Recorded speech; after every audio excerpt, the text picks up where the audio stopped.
are high. Yes. Yeah. For sure, the risks are high. And I think for this one, I always go back to my parents because it actually has nothing to do with. The reason I didn't do drugs is not because they were not there. Yeah. It's not because people around me were not doing that. Yeah. No. It's because of my values. Yes. And the values had been instilled in me by my parents. Yeah, it's true. So we don't give up, even when our children are as and crazy as they are. What I like, another thing I learned from my dad always said, look, we can only guide you and tell you, but you see, we cannot be there with you. Yes. This information we give you, it's for you to use and make decisions. Yes.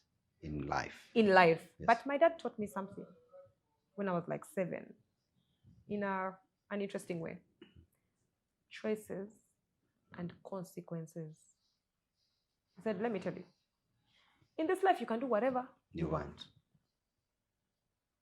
Just be ready to live with the consequences. Because every choice you make has consequences. He said, you see this life we're living? By that time, we were living in Nigeria. Mm-hmm. My dad was working for the UN. And he was like, you see this life you're living, that you're comfortable in? Mm-hmm. You know, you're a diplomat, and it's because of choices I made. Yes. It's a consequence of choices that I've made. If I had made different choices, I would be living a different life. You would be living a different life. I'm not even sure you would have been here. Yes. First of all. Yes. So you're here because I made a choice to marry your mother. And then we are here living this life because of choices that I made a choice to stay in school, to read my books, to graduate, to get a job, to do this, to do this, to do this. Yes. So you actually determine what your life becomes. Yeah. You determine that by your choices. Wow, that's amazing. I learn a lot from you. Yeah. Imagine now, Diana, you're speaking to the diplomats. I know your dad was a diplomat, whatever. Imagine you're speaking to the parents, okay, of children who are in international schools. And then these parents are diplomats. I know they travel out, in and out of the country, from Nigeria to Ghana to Singapore to USA to Canada.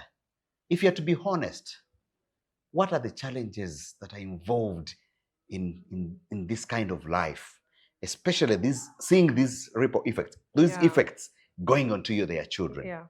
If it's a young parent out there that is a diplomat, what do you think they should not do, or what they should take in account while raising these children? All right. That's a very good observation and also a good question.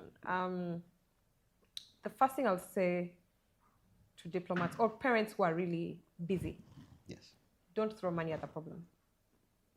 My dad was extremely busy. He was always traveling. As you can imagine the life of a diplomat. He was always traveling, on the plane. But you see when he was home, whether he's home for 2 days, trouble. Those 2 days, you will feel his presence. Yeah. Bring your books. He was present, fully present, fully involved. Bring your books. He would go through our books, our classwork, our homework. He would go to the school. It's not the official teacher day, parent teacher day, event. But he would come to school. He would speak to my teachers. He would speak to the teachers of my siblings. And then he would be like, how is she doing in school?